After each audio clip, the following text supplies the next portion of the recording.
Hello hi అండి. నమస్తే. నా పేరు వెంకట్. Welcome back.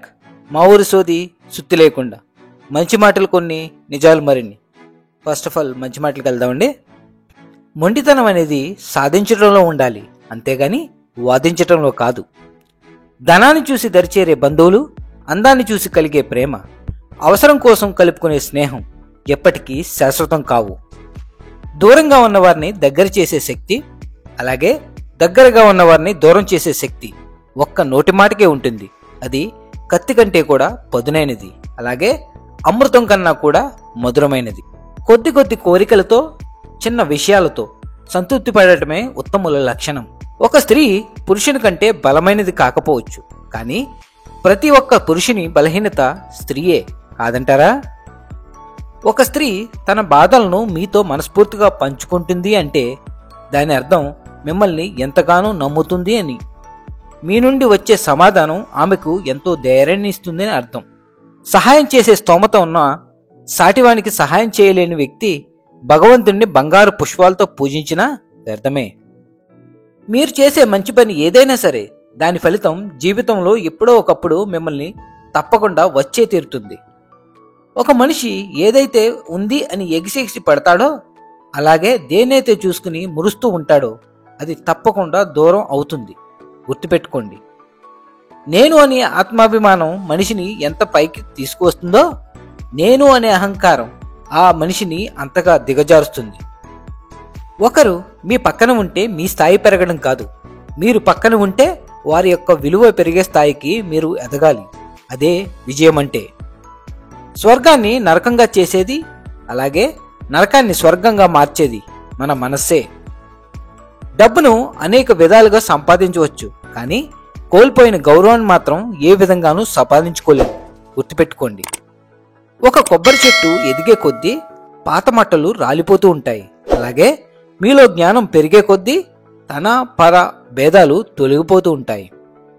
100 అబద్ధాలు చెప్పి నమ్మించే ప్రయత్నం చేయడం కంటే ఒక్క నిజం చెప్పి క్షమించు అని అడగటం చాలా ఉత్తమం. నిజం అనే వెలుగు ముందు నింద అనే చీకటి ఎంతో కాలం నిలవదు. అందుకే ఎవరో ఏదో అన్నారని బాధపడకూడదు. కాలమే వారికి తగిన రీతిలో బుద్ధి చెప్తుంది. అన్నీ తెలిసినవాడు మౌనంగా ఉంటాడు.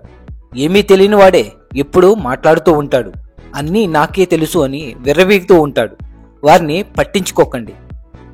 విలువలు అనేవి బోధిస్తుంటే బాగానే ఉంటాయి, కానీ పాటిస్తేనే బాధిస్తూ ఉంటాయి. కానీ వాటి యొక్క ఫలితాలు భవిష్యత్తులో బలంగా ఉంటాయి. గుర్తుంచుకోండి. బాధైనా సంతోషమైనా ఒంటరిగానే అనుభవించడం నేర్చుకో. ఎందుకంటే మనం సంతోషంగా ఉన్నామని తెలిస్తే బయటకు నవ్వుతూ లోపల ఓర్వలేనివారు, అలాగే మనం బాధలో ఉన్నామని తెలిస్తే బయటకు బాధ నటిస్తూ లోపల సంతోషపడేవారు చాలామందే ఉంటారు. మన భావోద్వేగాలను ఉన్నవి ఉన్నట్టుగా ఎదుటి వ్యక్తి ముందు బయట పెట్టినప్పుడే మనం చులకనైపోతాం. ఈ సమాజంలో నటిస్తున్నవాడే గొప్పగా జీవిస్తున్నాడు. చెయ్యి జారిన బంధం, అలాగే నోరు జారిన మాట ఎప్పటికీ తిరిగిరావు. అందుకే మాట్లాడే ముందు బాగా ఆలోచించి జాగ్రత్తగా మాట్లాడండి. కొందరు మనుషులకు ఉండే చాలా ప్రమాదకరమైన వ్యాధి ఒకరు బాగుపడుతుంటే చూడలేకపోవటం కాదంటారా? మనం ఏదైనా మంచి సాధించాలనుకున్నప్పుడు ముఖ్యంగా ఉండాల్సింది 2 గుణాలు.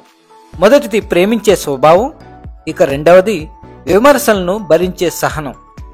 ఇవి మీకు ఉంటే జీవితంలో ఏదైనా సాధించగలరు. రాత్రి లేని పగలు లేదు, కష్టం లేని సుఖం లేదు, అలాగే ప్రయత్నం లేని ఫలితం లేదు. ఎక్కడ తగ్గాలో, ఎక్కడ నెగ్గాలో, ఎక్కడ ఎదగాలో, ఎక్కడ వదగాలో తెలుసుకుంటూ ముందుకు అడుగులు వేయటమే జీవితం అంటే. మాటలకు కూడా అర్థాలు వెతికేవారు పరాయివారు. మౌనాన్ని కూడా చదవగలిగిన వారే మనవాళ్ళు అవుతారు. నిన్నుగా నమ్మిన వారికి ప్రాణమివ్వు, నిన్ను వదిలి వెళ్లేవారికి దారినివ్వు. సమయం నీది కానప్పుడు ఓపిక పట్టు, అదే సమయం నీ విలువను తెలియజేస్తుంది. ఎంత ఓపికతో ఉంటే అంత గొప్ప స్థాయికి చేరుకుంటావు. మనకు ఎంత ధనం ఉన్నా ఆకలి వేస్తే తినేది ఆహారాన్నే. మనకు ఎంత గుర్తింపు ఉన్నా అందరూ చూసేది మన గుణాన్నే. గుర్తుంచుకోండి. అన్నది మాటే కదా, ఏమవుతుంది అని తేలికగా తీసుకోకు. ఎందుకంటే నరవలేని నాలుక అన్న మాటకు నరాలన్నిటికీ జీవం పోసే హృదయం గాయపడుతుందని గుర్తుంచుకో. మనం ఎవరో తెలియకుండా మన గురించి తప్పుగా మాట్లాడుతున్నారు అంటే బాధపడవలసిన అవసరం లేదు. శునకాలు కూడా తెలియని వారిని చూసి మరుగుతూ ఉంటాయి. అంత మాత్రాన మనం చెడ్డవాళ్ళం అయిపోం, గుర్తుంచుకోండి. వ్యక్తిత్వం అనేది కొంటే రాదు, తల్లిదండ్రులు నేర్పిస్తే వస్తుంది, గురువుల దగ్గర నేర్చుకుంటే వస్తుంది, కొందరికి పుట్టుకతోనే వస్తుంది. సరైన వ్యక్తికి వ్యక్తిత్వమే ఆస్తి. సంతోషంలో అందరూ మన దగ్గరే ఉంటారు, కానీ ఎప్పుడైతే మనకు బాధలు కలుగుతుందో అప్పుడు మాత్రం ఎవరు ఉండరు. ఎవరైతే నీ బాధలను పోగొట్టి నిన్ను సంతోష పెడతారో వారే నిజమైన మిత్రులు. అగ్గిపెట్టిలోని చివరి అగ్గిపుల్ల వెలిగించడంలో ఉన్న జాగ్రత్త మొదటి అగ్గిపుల్లను వెలిగించడంలోనూ ఉండాలి. అలాగే జీవితంలో ఆనందంగా ఉండాలి అంటే మీరు నిర్ణయం తీసుకునే మొదటి క్షణాన్ని కూడా చివరి క్షణంలాగే ఆలోచించాలి.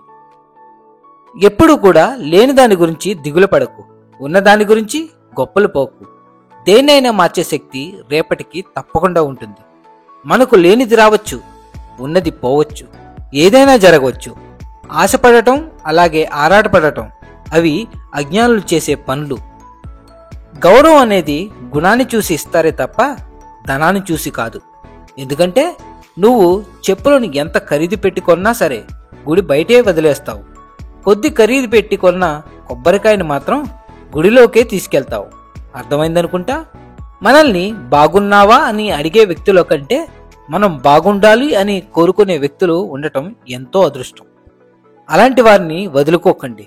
ఎదుటి వ్యక్తి గౌరవించలేదని బాధపడకు, నీకు మర్యాద ఇవ్వలేదని ఆవేశపడకు. నిన్ను గౌరవించేంత అర్హత వారికి లేదని తెలుసుకో. అలాగే నీకు మర్యాద ఇచ్చేంత సంస్కారం వారికి లేదని అర్థం చేసుకో. థ్యాంక్ యూ అండి. Thank you so much. మళ్ళీ వచ్చే వారం కలుద్దాం మరిన్ని మంచి మాటలతో. Signing off, Venkat.